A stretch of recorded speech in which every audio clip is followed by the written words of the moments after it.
Okay, so we're back, and this time with some midfielders. Now, probably the most important position in FPL, given the amount of points that you can gain from them. And I've got to say, this season there are some really, really good value options at a good price. Um, Someone like Salah, starting to look at him now, age 32, obviously still a good player, but is he going to be worth up here that 12.5 when you've got players like Nkunku, Kudus, Garnacho for 6.5, basically half the price. Um, and I don't know, I think something like that kind of value has made me not consider Salah pretty much at all. Um, and so, let's just have a look at some of these midfielders. We'll start with the more expensive ones. So Salah I've kind of just discussed. Palmer, I mean, sure, I'm not going to, anyone that's got Palmer in their team, I'm not going to try and talk you out of having Palmer in your team because he will score goals and get assists. Um, he surely can't get as many as last season. 22 goals, 13 assists. But then again, last season he got that many goals and assists, and he missed the first 6 games of the season. However, you'd expect Chelsea to get slightly less penalties, even though they are a good team at winning penalties. And you could kind of look to cover Palmer with Nkunku, but Nkunku doesn't have penalties. The one thing that I would say Nkunku does have, though, is he's got free kicks, direct free kicks, which isn't as good as penalties, obviously, but it's a little feather in the cap at least, and 4 million less. The only thing I'm starting to worry about is the amount of players that Chelsea are signing, what this is going to mean for Nkunku's minutes. Not saying I think he'll still be in their first choice starting 11, but is he always going to make it to 90 minutes? Is there going to be the odd game here and there where he gets rotated? And because you just think, say the three behind the striker that they play is Palmer on the right and Nkunku down the middle and Sterling, Neto or Mudryk on the left. What if they want to play Madueke, who's had a very good pre-season? Then Palmer will move centrally, Madueke will move out to the right, and Nkunku will move out the team. So it's pretty feasible that he could get dropped for a match. So I would be slightly concerned with that. But if you're going to own him, these fixtures are perfect. And some people are benching him for City. I think this is the best time you can play City. First game of the season when they don't have that many players back. No Rodri. And I think there's going to be space for Nkunku. And if I had Nkunku, which I do at the moment, I would be playing him against Man City. Because I think there's going to be gaps in that City midfield for sure. Because City are going to come and attack, obviously. And then, he's got this beautiful sea of green. But even after that, these kind of tougher games, I actually quite like Nkunku against Liverpool away, United away, because the teams that don't sit in a low block and come out and attack Chelsea, they're going to leave gaps in behind, in between the defence and midfield, and that is where Nkunku thrives. So let's see. I do like him, but he's not nailed on in my team just yet. Ødegaard. Now, I've got a feeling for him for the first game of the season that he's actually going to do quite well against Wolves. This is based on his previous record against Wolves.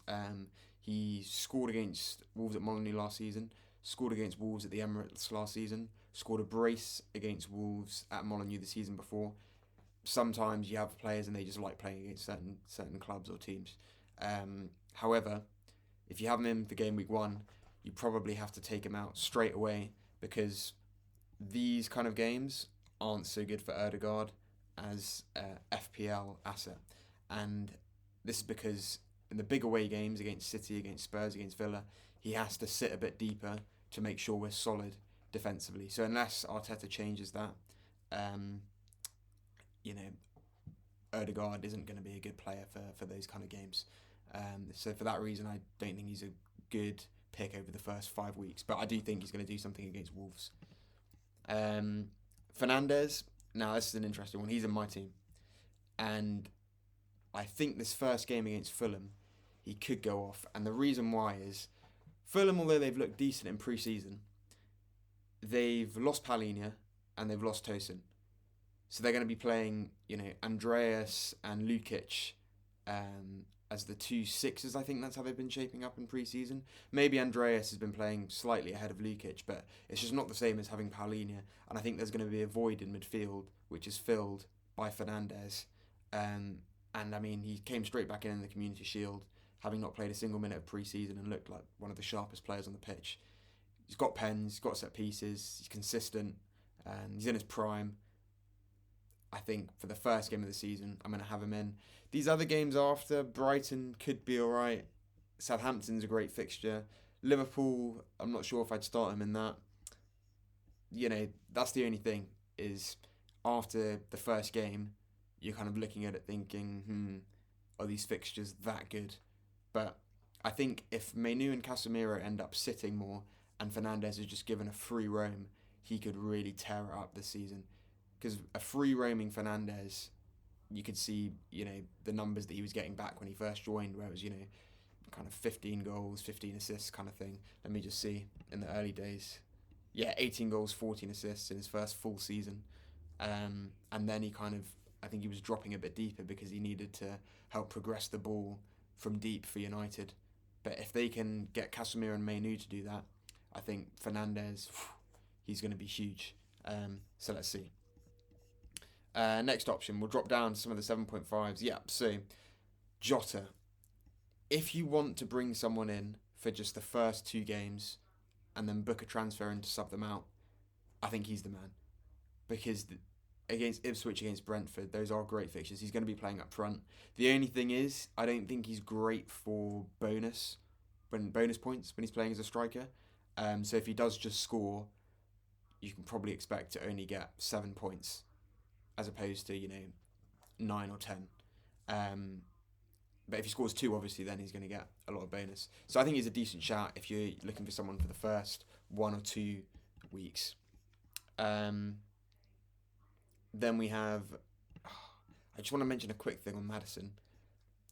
I'm not saying pick him, but that first game against Leicester, it'd just be so typical of Maddison against his old club on a under the lights. It's his kind of stage, but it's just a bit too risky to bring him in for the one game and then immediately sub him out. But Maddison against Leicester, come on, surely. Gordon, okay. Only problem is, I'm not sure if he starts game week 1. He's either going to get 60 to 70 minutes and get subbed off, or 20 to 30 minutes off the bench, because he's only played 45 minutes of pre-season. And Barnes looked alright. Murphy's had a great pre-season. But the fixtures after that are great. And I could see him coming off the bench and getting something against Southampton. Even if he only gets 30 minutes, he can still get something there. And the fixtures after that, Bournemouth away is a good fixture. Spurs at home is a good fixture. Any home fixture for Newcastle is a good fixture. Wolves away is good. Fulham away is good. I think he's a quality player. And he can play, he's quite versatile, he can play either side. I don't think there's a chance he gets dropped for Newcastle. 7.5, I think it's a good price for him. Eze. Now, he's not currently in my team, but he's probably one of the biggest players I have earmarked to come in. And it's just because everything that Palace do goes through him. And that includes, penalties and set pieces. He really is the heartbeat of the team. He's very good for bonus. And the fixtures aren't bad. I'm looking at the West Ham home fixture. West Ham I know they've had a good window, but they've just replaced 3 out of their 4 in their defensive line. Todibo, Kilman, Wan-Bissaka. And it's going to take a while for them to gel. So Palace at Selhurst Park could definitely capitalise on that. Leicester at home is a great fixture. Chelsea away isn't even a bad fixture. I think that should be a grey, not a red. Yeah. So Eze, I don't really have anything bad to say about him. And I think over the course of the season, for sure, he will outperform the 7 million. It's just, he's only just come back from holidays. Maybe perhaps trying to build too much of a narrative, but I could just see him blanking against Brentford away. I don't know why. I can just see it. But I will probably look to bring him in at some point, because, like I said, over the course of the season, he'll definitely outscore his 7 million value.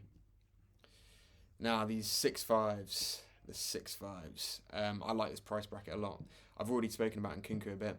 Garnacho, he's 19 last season, he's 20 this season. If you look at his trajectory, I mean, I know it's only like 2 seasons of data, but I do just see him being one of these players that improves every year, similar to how someone like Saka has, where you just see each year, Saka's 23 now, and you can see from age 18, every year there's an improvement on the stats side of things. Um, and I'd expect Garnacho to get probably combined in total, maybe about 20 goals and assists combined. Um, and for 6.5, that would represent some very good value. So again, similar to Eze, where even if he's not in my team in Game Week 1, he's someone who I would like to own throughout the course of the season because I think he will outperform his price, basically. Now, if I'm getting a bit wild here, yeah, please do calm me down if you think I'm getting a bit wild. Um, if I'm getting a bit wild here, Kudus, I just have a feeling is going to explode. I know his data is not great in terms of XG. You can see his XG only 5 expected goals last season, but he still managed to get 8. So at least that tells you he can finish. And he doesn't have any kind of set pieces or penalties, but I just have a feeling he's going to explode because he's just such a good player. But it's whether he's going to get in those attacking positions. Lopetegui is quite a defensive manager as well, so I wouldn't expect like all of a sudden Kudus to be getting way further forward than before. But something tells me that Villa fixture up against cash as well. Like I don't know. I don't think these are a bad set of fixtures. I think the Fulham one should be a green for sure. Um, I just I could see him exploding. That's all I can say really. And when I say exploding, I mean in the season I could see him getting, you know, 10 to 15 goals, 10 assists, which again at 6.5 would represent excellent value. Hudson Odoi, in terms of the 5.5s, I really liked him at the beginning when the game launched, but since then, Forest have signed 2 new left wingers, and in pre-season they played a system without him or Elanga. So it's just nowhere near reliable enough on the minute side of things, and it's not like he's some, proven goal scorer or anything. So I don't think it's really worth it, unfortunately. But I was looking forward to having him in because obviously the fixtures are fantastic. Smith Rowe, I think he's not on here. So I will be having. This is when you start to think of kind of price rises and just gaining a bit of team value early on. I think 5.5, again, is he going to outperform his value over the course of the season? Yes. Are the fixtures good? Yes. Has he looked good in pre-season? Yes. He's just ticking too many boxes to not have in the team. And I think you do need one player at that 5.5 slot, because there will inevitably, even if it's not Smith Rowe, there will be someone who becomes an option at that price. So just for your team structure, I think it's good to have that 5.5 slot. And if you do, Smith Rowe's, for me, fairly obviously the best option. Let's have a look at Son. So Son, again, it's another one like I said with Salah, where sometimes the players, I just look at their age and their trajectory. So say like Garnacho, I'm expecting him to improve every single season from now for the next X amount of years. For Son, I'm expecting his numbers almost to come down every single season. And Solanke's there now, which throws in a question about penalties. Is he going to still have them? It's just not worth it for me. The Leicester fixture is good. And again, he's another one of these players that, even if it's a difficult fixture, he's fixture proof, as I've heard people say, where, it doesn't matter if he's playing Newcastle or Arsenal because they play a higher line and that space in behind for Son. Even though actually I'd say Newcastle is a bad fixture for them because Spurs always get battered at Newcastle. But yeah, I just don't think at 10 million he's not screaming to me like you need to pick me. He'll have one-off games. I'm sure he'll be very good, but I just don't think over the course of the season, in the way that I think Garnacho will outperform his value, I think Son will underperform his value. Foden, stay away from for the first 3 weeks of the season at least, I'd say. He could be an option after that. The price is quite nice. But yeah, he's barely even back in training. I'm not even sure if I think he's back in training now, but he's probably not even going to get any minutes against Chelsea, which means maybe against Ipswich he might get 20, against West Ham he might get 30. He might not even get 60 until the Brentford game in game week 4. So yeah, stay away from him. Who else? Bowen, I don't think is a bad shout. He's solid. He'll probably outscore Kudus in terms of FPL points, but whether that's worth the extra million, it's up to you. Rashford, at this point, you just go Garnacho instead. He's cheaper. With Rashford, I know he's got it in him to go off, but you see someone like Garnacho who's just on this upward trajectory, and Rashford's inconsistent, and Garnacho's got that 0.5 cheaper, and I think Ten Hag prefers Garnacho, so he has more security in terms of starts. I just don't see how you can go someone else instead. Rashford instead of Garnacho, yeah. Mitoma, blast from the past. I think we just need to wait and see with Brighton because the fixtures aren't fantastic. And we don't know what the rotation is going to be like with Hurst. If anyone knows, I'd love to know if Hurst was going to be like not a tinkering, but rotation manager like Brighton have had in the past. Potter and De Zerbi were heavy on their rotation with the players. So I wonder if that's going to continue to be a theme. Last person I'd like to speak about is Lucas Paquetá. Now, he's had the old gambling thing, which it sounds like he's going to get probably potentially proven guilty of, in which case I think he'll never play again in the Premier League at least. But apparently that's not going to be, there won't be like a sentencing or verdict on that this season or until the end of the season at the earliest. So he's open for us to select, I think. I don't think there's any danger of selecting him and then the next week you hear he's banned. Now he's 6 million and he's on pens for West Ham. He played a great game in their final pre-season game as well. I think you could go for him, to be honest. I like him with the Villa fixture. Palace and City, not so much. Fulham fixture's not bad. I don't think he's a terrible pick. He's not going to be in my team, but if you're looking for someone at the specific price point of 6 million, I think he's the man. And yeah, I think I'll end it there. That's a nice little left field one, 1.5% owned Paquetá. Could be an interesting pick. Let's see. You wonder sometimes if this kind of thing will affect a player's mindset, with the whole gambling thing going on in the background.